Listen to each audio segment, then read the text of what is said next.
বন্দী হযরত ওমরের হাতে বন্দী হলো। বন্দী হবার পর আল্লাহর নবীর কথা মতো মসজিদে নববীর খুঁটির সঙ্গে বন্দীদেরকে বাঁধা হচ্ছে, খুঁটির সঙ্গে এক এক করে দাঁড় করানো হচ্ছে। আল্লাহর নবী ওই সময় আসরের নামাজ পড়ার জন্য মসজিদ নববীতে যাচ্ছেন। জোরে বলেন কোথায়? মসজিদ নববীতে বিশ্ব নবী যাচ্ছে। আল্লাহর নবী বললেন, ওমর রে, এই মানুষটাকে মসজিদ নববীর একবারে সামনের পিলারে বাঁধো, সামনের পিলারের সঙ্গে বাঁধো। বাঁধলেন। আল্লাহর নবী বললেন, সুমামা, ও সুমামা, তুমি এই যে এখানে আসলে কেমন আছো? সুমামা বললেন, ও মুহাম্মদ, তুমি কেমনে আমারে চিনো? তুমি কেমনে আমারে চিনো? আমি তো তোমার সামনে যাই নাই, কেমনে তুমি আমারে চিনতে পারলা? আল্লাহর নবী বললেন, সুমামা রে, যে সময় তুমি 45 মণ ওজনের পাথর আমার উপর ফেলানোর জন্য চেষ্টা চালাচ্ছিলে, ওই সময় আল্লাহর ফেরেশতা জিবরাইল আমাকে ঘুম থেকে জাগায়া তোমার চেহারা পর্যন্ত দেখায় দিয়েছে। চিৎকার মেরে বলেন সুবহানাল্লাহ। সুমামা বললেন, হুজুর, হে মুহাম্মদ সাল্লাল্লাহু আলাইহি ওয়াসাল্লাম, আমি যে গর্বিত অপরাধ করেছি, এই অপরাধের কারণে 9 জন নিরপরাধ মুসলমানকে মেরেছি। এই অপরাধের কারণে আমাকে যদি 9 বার হত্যা করা হয়, জোরে বলেন কয়বার? 9 বার যদি হত্যা করা হয়, এটা মনে হয় কম হবে না, কারণ আমি নিরপরাধ মুসলমানকে মেরে দিয়েছি। আল্লাহর নবী, বিশ্ব নবী জনাবে মুহাম্মদুর রাসূলুল্লাহ মুস্কি হাসি দিয়ে মসজিদ নববীতে চলে গেলেন। মুস্কি হাসি দিয়ে যখন মসজিদ নববীতে বিশ্ব নবী চলে গেলেন, আসরের সালাত হয়ে গেল। আল্লাহর নবী সুমামার কাছে বললেন, সুমামা, ও সুমামা, তুমি কি খাওয়া? সুমামা বললেন, হুজুর গো, আমার 3টা দিন সাদা পানি খেয়ে 3টা দিন অতিবাহিত হলো, শুধু সাদা পানি খেয়ে খেয়ে আসি ইয়া রাসূলুল্লাহ। হে মুহাম্মদ সাল্লাল্লাহু আলাইহি ওয়াসাল্লাম, অন্য কোনো খাবার আমার পেটের মধ্যে ঢোকে নাই। আল্লাহর নবী চলে গেলেন ওখান থেকে, হুজরার মধ্যে প্রবেশ করলেন। যে হুজরার ভিতরে, যে ঘরের ভিতরে মা আয়েশা সিদ্দিকা রাদিয়াল্লাহু তাআলা আনহা ছিলেন, তিনি ওখানে প্রবেশ করলেন। গিয়ে বললেন, ও খাদিজা, কোনো খাবার আছে নাকি, একটু দাও। হযরত আয়েশা কে বললেন, ও আয়েশা, কোনো খাবার আছে নাকি, একটু দাও। আয়েশা বললেন, ইয়া রাসূলুল্লাহ, আমার ঘরের ভিতরে কোনো খাবার নাই, আপনি তো জানেন শুধুমাত্র সাদা পানিকে আমরা দিন অতিবাহিত করতেছি। আল্লাহু আকবার বলেন। যিনি নবীদের নবী, যিনি পৃথিবীর সম্রাট, তার বাড়িতে খাবার নাই। মা আয়েশা বললেন, হুজুর গো, আমি তো সাদা পানি খেয়ে আছি, আপনি তো জানেন ঘরের ভিতরে কোনো খাবার নাই। আল্লাহর নবী বললেন, আয়েশা, এমন বন্দীদেরকে আমরা নিয়ে এসেছি, অর্থাৎ যে ব্যক্তিগুলো 200 বন্দীকে হাজির করা হয়েছে। আমাদের বর্তমান সমাজে দেখা যায় নিরপরাধ মানুষগুলোকে নিয়ে অপরাধী সাজায়া বিভিন্নভাবে শাস্তি দিয়ে শাস্তির উপর শাস্তি দেওয়া হয়। আমার আল্লাহর নবী এখান থেকে শিক্ষা দিলেন যে 9 জন নিরপরাধ মুসলমানকে মারলেন, মারার পরেও কিভাবে আচরণ করতেছেন বিশ্ব নবী, বন্দীদের সঙ্গে কি রকম আচরণ করতেছে, জেল বন্দীদের সঙ্গে কি আচরণ করতে হবে, বিশ্ব নবী আজ থেকে প্রায় 1500 বছর বলে গেছে। সবাই জোরে সরে বলেন সুবহানাল্লাহ। আর আমরা জেলবন্দীদেরকে ধরি, বিভিন্নভাবে কিল ঘুটি দেই, বিভিন্নভাবে আমরা শাস্তি দেই। আল্লাহর নবী কিভাবে শাস্তি দিয়েছিলেন, কি আদর করেছিলেন, একটু শুনলেই বুঝতে পারবেন। আল্লাহর নবী বললেন, মা আয়েশাকে বললেন, আয়েশা, কোনো খাবার কি নাই? মা আয়েশা বললেন, হুজুর গো, আপনি যখন আসরের সালাত আদায় করার জন্য মসজিদ নববীতে ঢোকেন, ইয়া রাসূলুল্লাহ, ওই সময়ে গ্রামের এক মহল্লার এক কিনারা থেকে একজন মহিলা 1 বাটি দুধ আমার কাছে নিয়ে এসেছে। হুজুর, এই দুধটা যখন আমার ঘরে আসলো, আমি তখন ভাবলাম আমি তো ক্ষুধার্ত, মাত্র সাদা পানি খেয়ে দিনে অতিবাহিত করতেছি। হুজুর, আমি চাইলাম আমি গরম করে কিছুটা খাবো। ইয়া রাসূলুল্লাহ, এই দুধটুকু খাওয়ার জন্য আমি গরম করলাম। গরম করার পর আমি যখন পাত্রে মুখ লাগাবো, যখন খাবো, হুজুর আপনি তো বলছেন কোনো খাবার খেতে গেলে আগে নিজের চক্ষুটা খাবারের মধ্যে দিতে হয়। সুবহানাল্লাহ পড়েন। ওই খাবারের মধ্যে চক্ষু দিবেন, তারপরে ওই খাবার খাবেন। হুজুর গো আপনি তো বলেছেন, অতএব আমি যখন ওই দুধের বাটিতে আমার চক্ষু দুইটা দিয়ে দিলাম, নবী গো ওই সময় দেখতে পেলাম আপনার ক্ষুধার্ত চেহারাটা ওই দুধের গ্লাসের উপরে ভেসে উঠেছে। সবাই জোরে বলেন সুবহানাল্লাহ। আল্লাহর নবী বলেন, আয়েশা এটা কি বললা?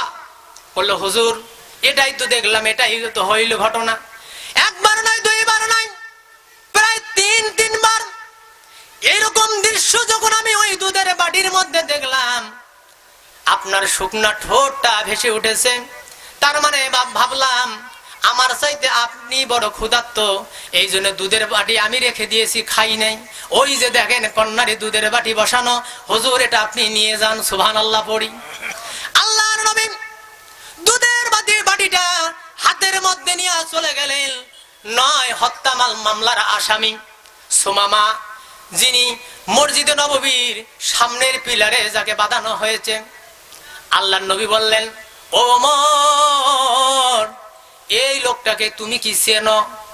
ওমর বললেন, হুজুর আমি তো চিনি না।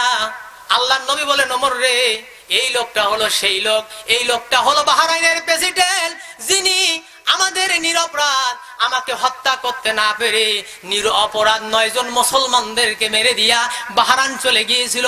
এই সেই বাহরাইনের প্রেসিডেন্ট সুমামা।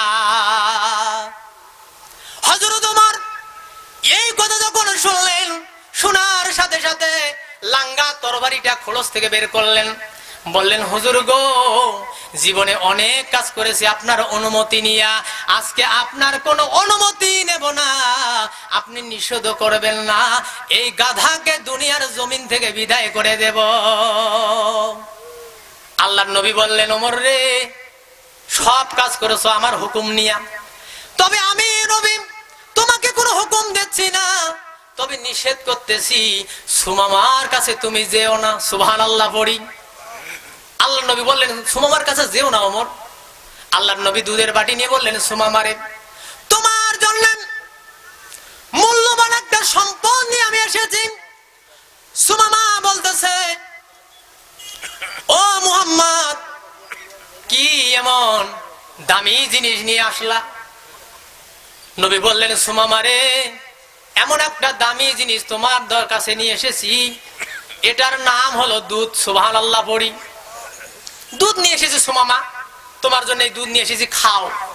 সুমামা বলছেন, হুজুর আমি বুঝেছি, হুজুর আমি বুঝে গেছি, আমাকে 20 মাখা দুধ খাওয়াবেন, খাওয়ার পরে আমার বিদায় করে দেবেন। নবী গো আমি 20 মাখা দুধ খাবো না। নবীজি বললেন, সুমামারে ওমর তো তরবারি বের করেছে তোমারে হত্যা করবে। ও সুমামা আমি তো নবী ইচ্ছা করলে তোমারে গদ্দানটা 2 ভাগ করে দিত, আমি তো নিষেধ করলাম। ও সুমামা আমি তো সেই নবী নই, আমি তোমাকে 20 খয়া মারবো। সুবহানাল্লাহ পড়ি। ও সুমামা 20 খয়া তোমারে মারবো, এরকম নবী তো আমি নই। আল্লাহর নবী বারবার এভাবে ফুসলাচ্ছেন, সুমামা দুধ খাও, দুধ খাও। ওমর বললেন, ইয়া রাসূলুল্লাহ এই শয়তানটাকে এত বলার দরকারটা কি? কেন এ দরকার? আল্লাহর নবী বলেন, ওমর থামো, তুমি যদি আমার জায়গায় থাকতা তাহলে এই আচরণ করতে। সুবহানাল্লাহ পড়েন। যারা নেতার আলোচনা, নেতার মধ্যে যারা নেতৃত্ব দিচ্ছে, আসলে নেতা যে কত মানের নেতা হতে হয়, রাসূল বললেন, ওমর রে তুমি যদি নেতা হতে তাহলে তুমিও এরকম বলতে। সুবহানাল্লাহ পড়ি। এমন সময় মা আয়েশা সিদ্দিকা রাদিয়াল্লাহু তাআলা আনহা ঘরের দরজা একটু আলোক করে বিশ্ব নবীকে ডাকতেছেন। সুবহানাল্লাহ পড়ি। আল্লাহর নবীকে ডাকলেন। আল্লাহর নবী দুধটা রেখে দিয়া চলে গেলেন মা আয়েশার কাছে। আয়েশাকে বললেন, আয়েশা কেন গো ডাকলা? আয়েশা বললেন, হুজুর এই যে 2টা খেজুর একজন দিয়ে গেল, আপনি বন্দীদের মধ্যে বন্টন করে দিয়ে দেন। সুবহানাল্লাহ। আর আমাদের আচরণ কি? খালি খাওয়ার ধান্দা।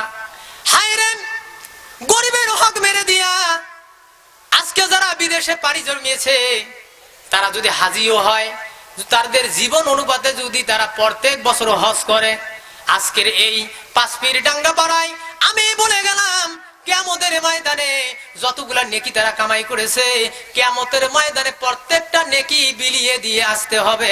পরক্ষণে বিশ্ব নবী বলেছেন জাহান্নামের টিকিট নিয়ে জাহান্নামে যেতে হবে। বুখারী মুসলিমের হাদিস। আল্লাহর নবী একদিন সাহাবীদেরকে বললেন, সাহাবীরা তোরা বলো তো সবচেয়ে গরিব লোক কারা? সাহাবীরা বললেন, হুজুর যার ঘর নাই, বাড়ি নাই, টাকা নাই, পয়সা নাই, থাকার কোনো জায়গা নাই, এই মানুষগুলার তো গরিব মানুষ। রাসূল বললেন, না, গরিব হলো তারা যারা মানুষের হক মেরে খায়। আমাদের দেশে এরকম ভদ্রলোক আছে না নাই? আরো একবার জোরে বলেন, আছে না নাই? এই ভদ্রলোকরা চায় না সমাজে আল্লাহর দ্বীন প্রতিষ্ঠিত হোক, ঠিক না বেঠিক? ওই যে বলছিলাম 4 দল, মনে আছে তো আপনাদের? কয়টা দল বলছি? 2 দল বলছি। 1 নম্বর চোর। কি? আরো জোরে, চোর। সমাজে যত চোর আছে, হতে পারে মুরগি চোর, হতে পারে গম চোর, হতে পারে গরু চোর, হতে পারে জাতির সম্পদ চোর, এই চোরেরা চায় আল্লাহর সমাজ যদি কায়েম হয়ে যায় তাহলে ধরবে আর হাত কাটবে, ধরবে আর হাত কাটবে। পেলাম কোথায়? আল্লাহ দলিল দিচ্ছেন। আল্লাহ রাব্বুল আলামিন বলছেন সূরা মায়দা আয়াত নম্বর 38। কত? আরো জোরে বলেন কত? বাসায় গিয়ে দেখবেন, আয়াত হলো সূরা মায়দা আয়াত নম্বর 38। ওয়াসারিকু ওয়াসারিকাত, চোর চুন্নি ধরা বলে হাত কাটো, হুকুম কার? আরো জোরে বলেন কার? 2 নম্বর হলো সন্ত্রাস। কি? সন্ত্রাস। এরা যদি ধরা খায়, তাহলে এরা যদি দেশে থাকতে চায়, তাদের এদের উপরে আইন হলো, আল্লাহ যা আইন করছেন, এদের শুলে চড়িয়ে হত্যা করো। কি করো? হত্যা করো। আর যদি তারা দেশে থাকতে চায়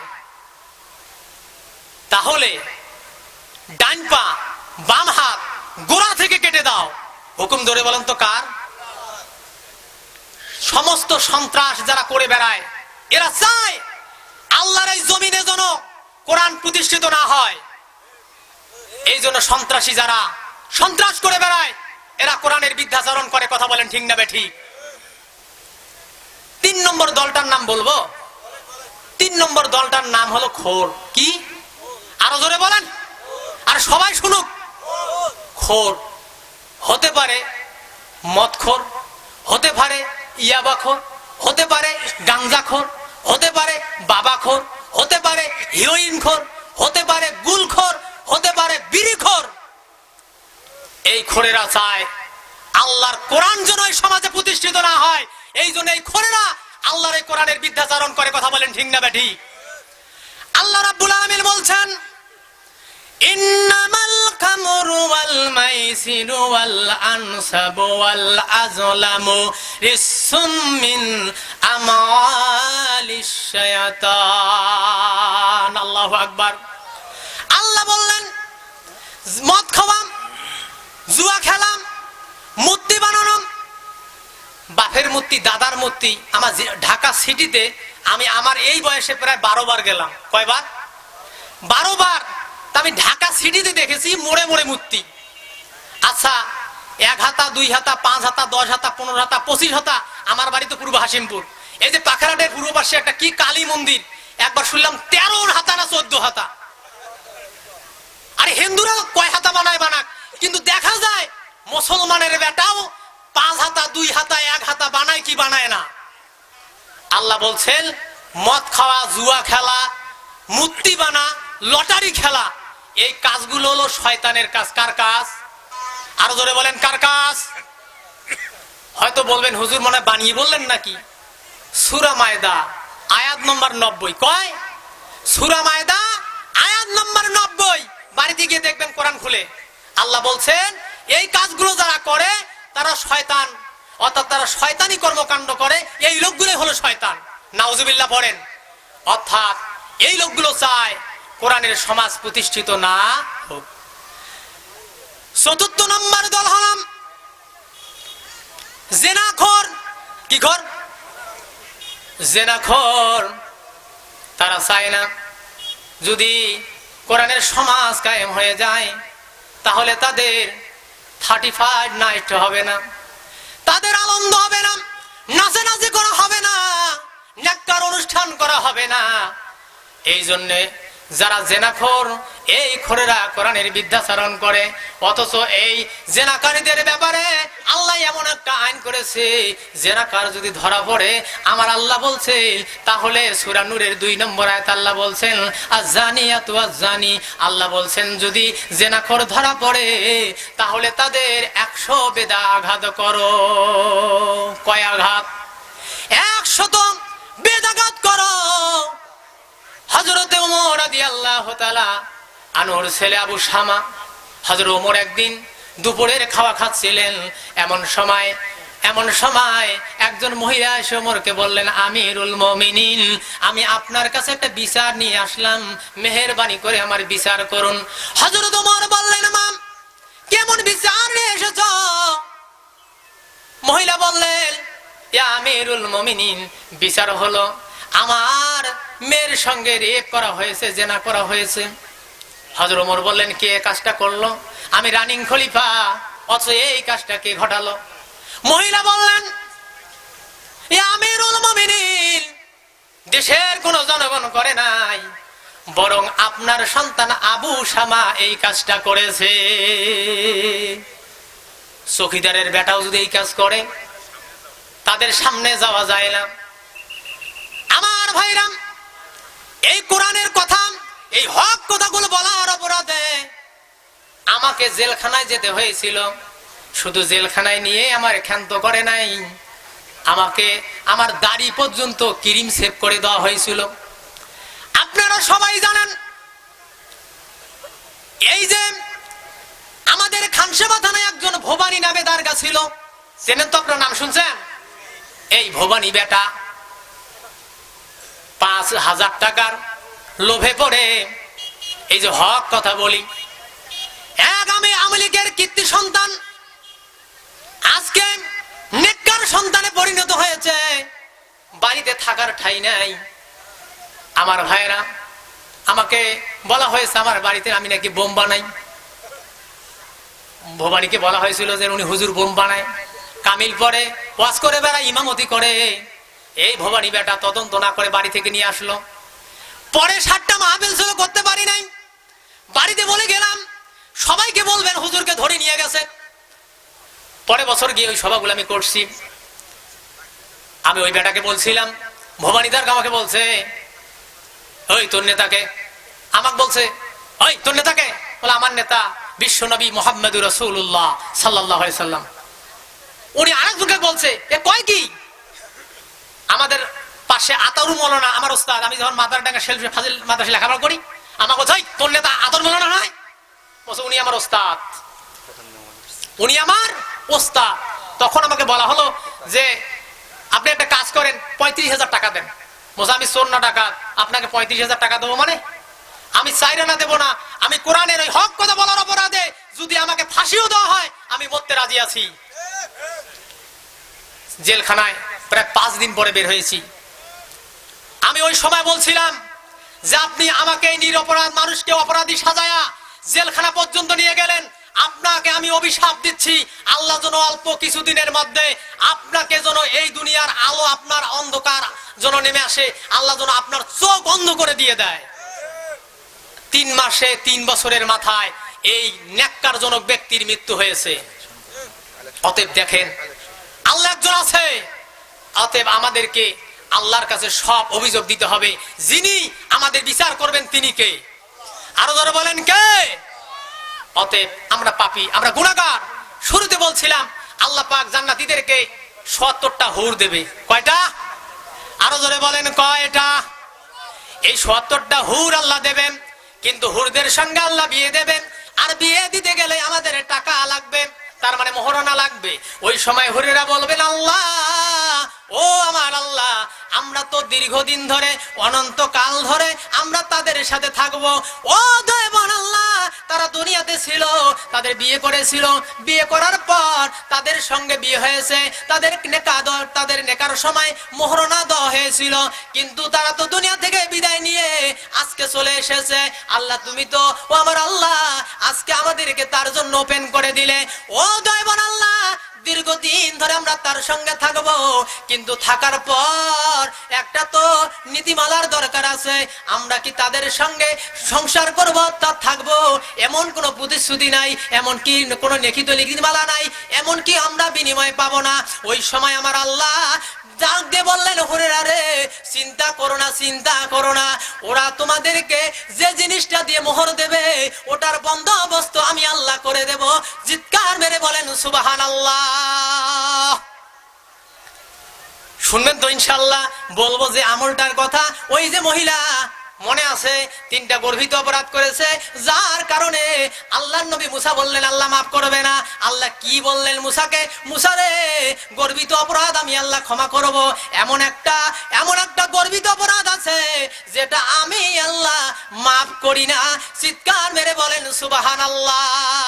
অতএব আমি বলবো, যদি আমার শ্রদ্ধেয় বড় ভাই মাওলানা আলমগীর হোসেন বিপ্লবী ভাই তিনি যেহেতু এসেছেন, আমি তাকে রেখে কিছু কালেকশন করতে যাচ্ছি। অর্থাৎ আজকের মাহফিলের মাধ্যমে উনি আমাদেরকে প্রাণ ভরে ওয়াজ শোনাবেন। আমরা সবাই এটা চাচ্ছি। জোরে বলেন ঠিক না ঠিক? আরো জোরে বলেন ঠিক না ঠিক? আর ওই যে বাহরাইনের প্রেসিডেন্ট সুমামার কি হলো, এটা কি আপনারা শুনতে চান? আরো জোরে বলেন শুনতে চান? আল্লাহর নবী বিশ্ব নবী জনাবি মুহাম্মদুর রাসূলুল্লাহ সাল্লাল্লাহু আলাইহি সাল্লাম যখন ওই বন্দীদের সামনে খেজুর নিয়ে আসলেন, বন্দীদেরকে ভাগ করে দেওয়া শুরু করলেন। আচ্ছা বলেন তো, 200 মানুষকে 2টা খেজুর কি দেওয়া যায়? আরো জোরে বলেন দেওয়া যায়?